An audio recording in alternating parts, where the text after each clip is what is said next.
Hello everybody, Raven Knight here. Today I want to talk to you guys about something a little off the cuff. I'm not scripting this video, this is just me talking openly to you about my thoughts and opinions about what's going to happen in the new For Honor season coming up. We know that in 2 weeks' time we're going to get the brand new season of For Honor, which we know a lot about, and yet there's a lot of things we don't know about, so a lot of people have questions. And those questions should be answered this coming week on Thursday when the Warriors Den goes live. I will be there with you guys. We're going to watch it together. We're going to have a great time. So if you are interested in watching the Warriors Den with me live, come join me on Thursday. It's going to be awesome. But we're not there yet. And before we get there, I want to go ahead and release this video to talk about my expectations, what I think we're going to get, what I don't think we're going to get, and sort of give you guys my early guesses, my early expectations. And hey, once the Warriors Den comes out, we can see how right I was and how wrong I was, and people can make fun of me and say this video aged poorly, as they love to do. So just for fun, I thought I'd share with you guys my thoughts. I promise I won't make this video too terribly long. I'll just give my early thoughts. So first I want to start by talking about this previous season, which was very Knight focused. As they've said, this whole year is built around weapons and legendary weapons and the history of Heathmore and Ashfeld and the Mire and all these other places. And we got the cool sword that goes along with the Unsung Warden. That was neat. Now we're going into the samurai season, and when you're thinking about samurai, you think, okay, what legendary weapons in samurai history can we see here? And when you look at any historical weapon or legendary weapon in Japanese folklore, it's almost always a sword. It's almost always a sword. I mean, you got Raikiri, you got Grass Cutter, you got the Honjo Masamune, you got the Muramasa blades, you got a lot of famous swords in Japanese culture. So I predicted very early on that the new hero skin would be an Orochi hero skin. Now, a lot of people are going to say, well, yeah, Raven, obviously, you saw the leaks too. Yes, I saw the leaks. We're not going to talk too much about those leaks because I don't want to get in trouble. But yes, I saw the leaks, so I think we can pretty much say with certainty that the new hero skin is going to be an Orochi hero skin. So I think I'm right on that, but either way, I kind of expected that to begin with. But I want to know the lore of this hero skin, because keep in mind, Japanese swords, when they have a legend behind them, they tend not to be very happy stories. They tend to be usually tragic stories, or stories of great trial or bloodshed, or, you know, like the whole idea is that this sword has been through a lot. Either the crafter of the sword poured their hate or malice or sadness into it, or the sword has had to slay hundreds upon thousands of foes, or the sword was used to slay a god or a demon, or the sword cut a bolt of lightning in half with Raikiri. You know, there's lots of stuff that you can attribute to Japanese swords, so I'm very curious as to what kind of legend we're going to get out of this. My early prediction, and I actually talked about this with my buddy General Fujikiyo and with Havoc, but our theory going forward is that perhaps this new Orochi hero skin could be the younger brother of Maiko, the previous hero skin. Remember the Kensei Maiko? She had a younger brother in her lore who was an Orochi, and she had to abandon him so that she could sacrifice herself to prevent the yokai from escaping.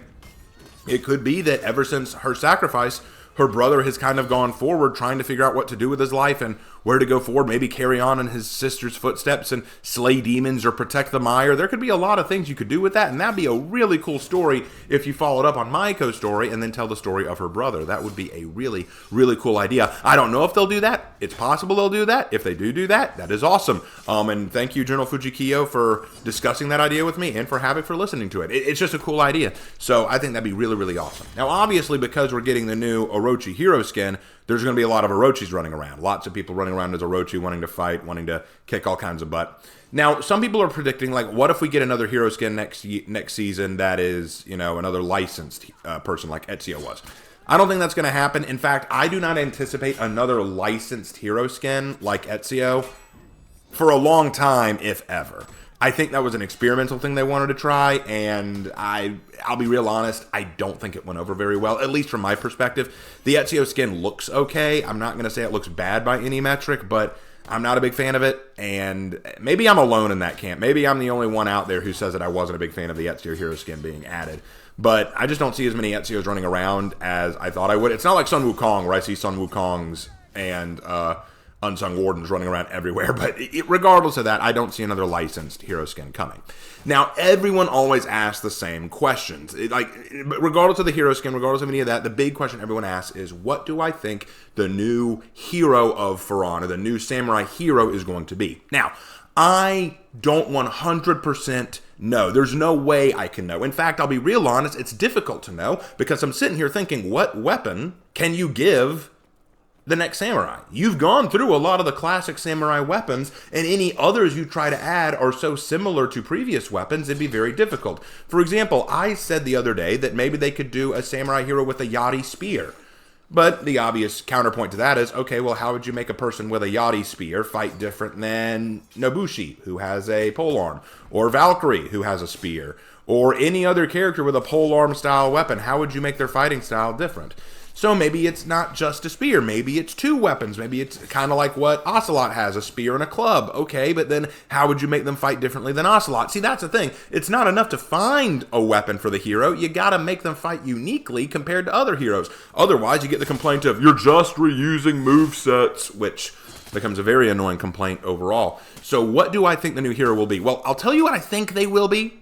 I think they will be a Sohei. Sohei were like warrior monks, think like the Iko-Iki and the like back during the age of the Sengoku period. They were a big thorn in the side of Nobunaga and several other daimyo. They were basically Buddhist monks, and they traveled around and they kind of set up shop wherever they wanted, like they set up their temples wherever they wanted, but because they were protected by their religion, they didn't have to pay taxes or have loyalty to any one daimyo. They kind of did what they wanted to do, which was a big pain in the butt for a lot of the daimyo during the Warring States period. But the Sohei have existed for a long time, even beyond just the Sengoku period, so they could be a good choice. And as for what weapon you give them, it's kind of hard to say because there are some popular Sohei in Japanese folklore. I've heard some people say that it could be Benkei. I actually think that's a pretty good expectation. I actually like that theory. Don't know how you do it because Benkei was famous for carrying multiple weapons, but I don't know. That'd be a cool idea. Or maybe you could give them maybe you could give them a double-sided spear, like one side is a blade, the other side is a spade or something like that. There are ways you could do that, I think, but then again, you run into the problem of how do you make them fight uniquely because we've already got Medjai. There's a lot of questions I have about it, but as has been proven time and time again, For Honor is pretty good at surprising us. So while I'm not 100% sure of what they'll do or how they'll approach it, I can safely say that I will probably be impressed.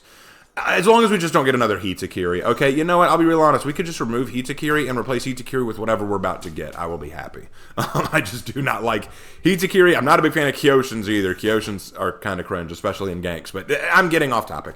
So that's what I'm expecting. I'm thinking it's going to be a Sohei. That is the only thing I can think of it being. Anything else, I'm kind of like, I don't know. And after you give us the Sohei, I'll be real honest, Ubisoft, I don't know what you're going to do with the Samurai next. Like, I really don't know. Like, that's one of the issues I've seen with going forward with For Honor. Now, so far, they've managed to impress me. But let's be real. One of the big problems you're going to face with going forward in For Honor is coming up with unique heroes to add to each faction. Because they always say the same thing. They start with the weapon. They come up with a weapon and then design the hero around that weapon. Awesome. But it has to become really hard to keep finding weapons that associate with that faction. Like, take the Vikings, who I think are the obvious example. What are the Vikings famous for? Axes, swords, shields, spears.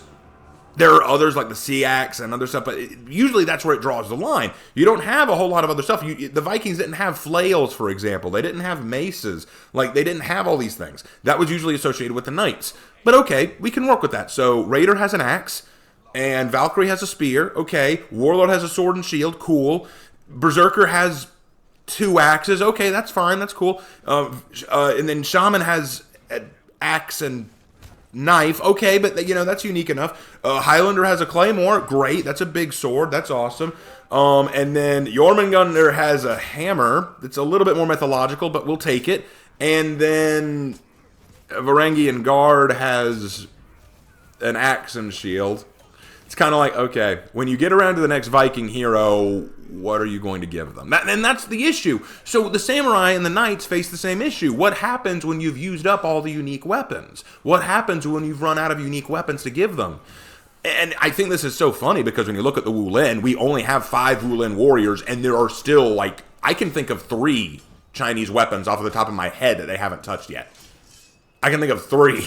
You could totally add 3 new Wulin and catch up the Wulin to the other factions. But still, leaving that aside, with the samurai, focus back on the samurai, Raven, you're getting off topic. With the samurai, what else can you add? That's my genuine question. What else can you approach and add to the samurai at this point? That's the issue. Like, they may be able to come up with something for this new warrior if it's a Sohei. They might be able to come up with something, but eventually you are going to have to ask the question, what comes next? When we roll around to our next samurai hero, what comes next? That's why I think that what they need to do is take a break from heroes and focus on maps, which is where we come to my next expectation. Expectation here, not guarantee. I think that they're going to have to, obviously they always edit a map to some degree for like the event game mode, but I am expecting that we will see that map that we had temporarily last season with the the place with the pool of water where we did the 3 free for all fighting. I expect that at the very least they will give us that map back as a permanent map for duels or brawls at the very least. They may not bring back the free-for-all game mode, but I have a feeling they will bring back that map. That map was gorgeous. I think it's ridiculous that they put so much time and effort and energy into that map to never bring it back again. Like just, okay, we'll bring it back later sometime. We might do a revival of that game mode. Why would you bring it back as a temporary thing? Make it permanent, which is why one of my expectations is that next season they might. Again, I have no evidence that they will do this. It's just my expectation that they will bring that back as a permanent map. I would like that. I think that'd be awesome. It would be a great step in the right direction, and it would give us a new map that they clearly put a lot of time and effort into. So I'd love to see that. So that's my other expectation. The last expectation that I have, and this is, they did say this last time. They said that this season, they're switching things up. They usually release new armor sets halfway through the season. This time they said that they're going to be releasing new armor sets at the beginning of the season, which I'm very excited about. The new armor sets, I'm thinking that they're going to be a lot like the armor sets we had last season, because that's kind of how they do it. They kind of like do the same kind of stuff, but just spread it out between 2 seasons. I think they're going to be very clean, very bare armor sets meant for customization. So I'm very, very, very excited about that. I want to see what they release because I think that you could get some really, really cool customization out of that. So I'm very excited.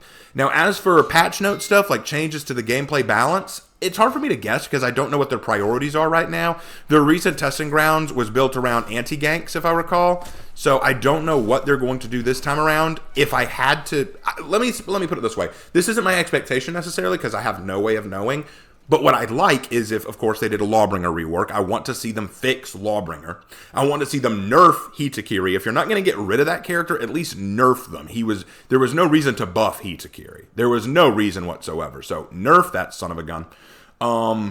Give my girl Nusha, if not a hyper armor, some kind of bash, something like give my girl something to help her out in 4v4 because right now Nusha's strength is in duels, not 4v4. I'd like to see her get a little bit better. I'd like to see some relevance being brought back to characters like Valkyrie or Zanhu or these characters that I very rarely see anymore. And kindly nerf Ocelot, the Oonga Boonga Brain man. Like, I'd like to see him die down a little bit because I keep running into them and they are a pain in the butt. I know that I just released a legend on my Ocelot, so I'm one to talk, right? And I don't hate Ocelot. I think they're a neat character. I just think that right now it takes nothing to play them. I would also say Varangian Guard needs something. Right now I find Varangian Guard a little stale. Kind of like Warlord. It's not that they're bad, it's that they're just kind of stale. I'll give Varangian this. They have more going for them than Warlord. They have a lot more, but at the same time, they're kind of the same. Both have an all guard that they can use to punish. Both can do crushing counters from almost anywhere.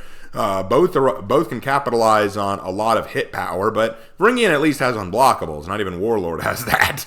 But regardless of that, I think that's about it. Those are my expectations as of right now as to what we're going to get. So all of you people out there saying, what do you think the new hero is going to be? What do you think the new hero skin is going to be? What do I think the next season is going to be like? Now you have your answer. Hope you enjoyed this video, guys. Again, none of this was scripted. It was all kind of off the cuff, so I hope you guys enjoyed. And as always, ladies and gentlemen, I will see you in my next video. Take care.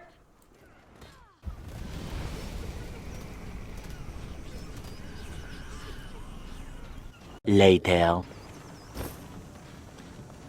Victory. Hooray! I did the thing!